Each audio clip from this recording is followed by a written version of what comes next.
Have you ever stopped to think about who was the toughest defender for a striker to face in the 2000s? Many would immediately throw out names like John Terry, Vidic, or even Gattuso, players known for their raw strength and intimidating presence on the pitch. But what if I told you that the most challenging opponent wasn't a towering, muscular center back, but a lean South Korean, just 1.73 meters tall, who ran tirelessly from the first whistle to the last? I'm talking about Park Ji-sung, the relentless engine of Manchester United. This guy seemed unstoppable, almost like a video game character with infinite stamina. Sir Alex Ferguson, his legendary manager, used to joke that Park had 3 lungs. And honestly, it wasn't an exaggeration. He sprinted as if every match were a matter of life or death. No ball escaped him, no play went unchecked, he was everywhere at once. Ferguson wasn't shy with praise. He even claimed that Park was one of the few players in the world capable of stopping Lionel Messi. Think about that for a second. If you have the ability to neutralize the Argentine superstar, there's clearly something extraordinary running through your veins. But Park's story gets even more unbelievable when you learn that at 18, he almost quit football entirely. In South Korea, there's a system similar to the NBA draft, where clubs select promising young talents. And guess what? Not a single team bet on Park. Not one. The boy who would later shine in the Champions League was dismissed as if he had no future. He was already contemplating leaving the sport to become an accountant, spending his days staring at spreadsheets in an office. Then a decisive figure appeared, almost like a character out of a movie: Park's father. A tough, determined man who refused to watch his son give up on his dream. And what did he do? He devised a diet so unconventional it seemed more suited for a horror film than a sports plan. Park revealed in interviews that he ate frogs, ground deer antlers, and even drank deer blood. The taste was terrible, the smell unbearable, yet he swallowed it, believing it would make him stronger. That bizarre routine worked. Park swears he grew 7 centimeters during that period. It might sound like anime fiction, but the results were real. His body transformed. He endured sacrifices, trained harder than ever, and yet no Korean club wanted him. Then fate took a turn. In a U-20 national team friendly against Park's university squad, he played so impressively that the coaches took notice. The result? He was called up for the 2002 World Cup qualifiers, even without a professional contract. Shortly after, opportunities began to open. Park signed with Kyoto Sanga in Japan. The start wasn't easy. The team was relegated, and the coach who believed in him lost his job. It seemed like his 15 minutes of fame had ended. But football thrives on unexpected twists. The new national team coach, Gus Hiddink, recognized Park as a raw diamond. He knew this young man could run harder and smarter than most, and possessed an uncommon tactical discipline. Park seized the chance with both hands. He shone in friendlies against powerhouse teams like England and France, scored crucial goals, and won over fans. His name quickly became a permanent fixture in the national squad. Then came the 2002 World Cup, one of the most astonishing tournaments in history. Japan and South Korea co-hosted, and domestic leagues paused for 3 months to prepare the national teams. The entire world had its eyes on this squad. Of course, the campaign was marked by refereeing controversies, especially in the matches against Italy and Spain. To this day, some believe favoritism played a role. But putting that aside, South Korea made history.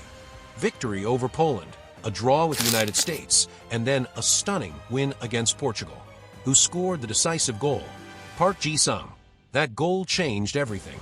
South Korea continued to eliminate giants, reached the semifinals, and finished in 4th place. It was an epic achievement for Asian football. After the tournament, Hiddink, returning to Europe, made sure Park came with him to PSV Eindhoven. The boy who had been rejected in South Korea cost just €5 million. At the Dutch club, he faced early struggles. He suffered an injury, didn't speak the language. Some fans questioned his signing, and even teammates criticized him. Mark van Bommel, for instance, openly said Park didn't fit in. The pressure was immense, but Park refused to quit. Over time, he proved his worth.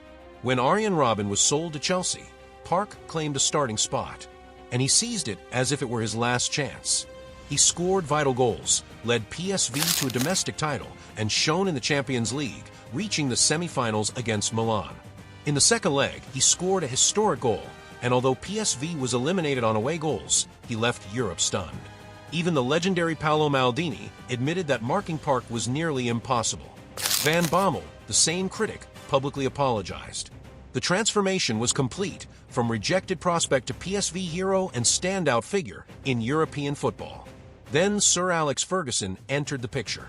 The Manchester United manager had sent a scout to watch another player, but the report came back mentioning only Park. His agent called him. "Sir Alex wants to speak with you." Park thought it was a joke. It wasn't. Soon, he signed with the Red Devils for €7 million, one of the most significant transfers for an Asian player at the time. Of course, many journalists were skeptical. They claimed it was merely a marketing move to sell shirts in Korea.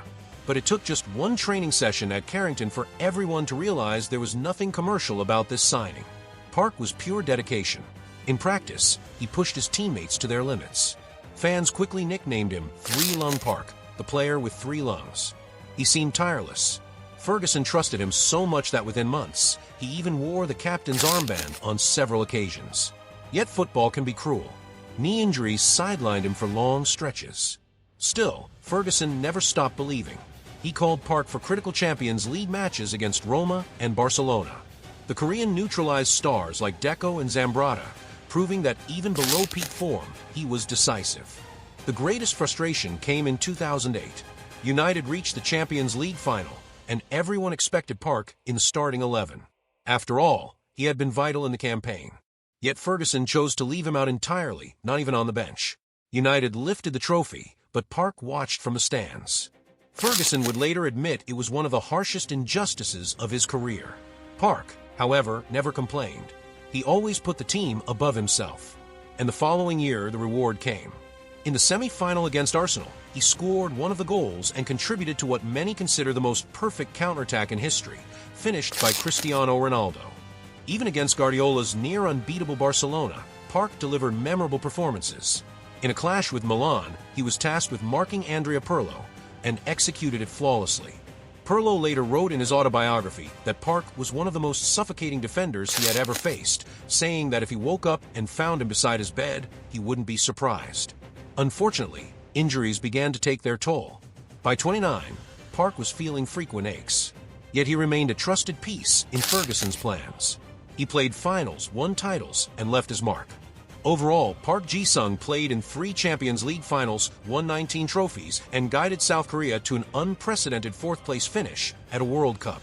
After leaving United, he spent time at QPR and returned to PSV before retiring in 2014 at 33 due to knee pain.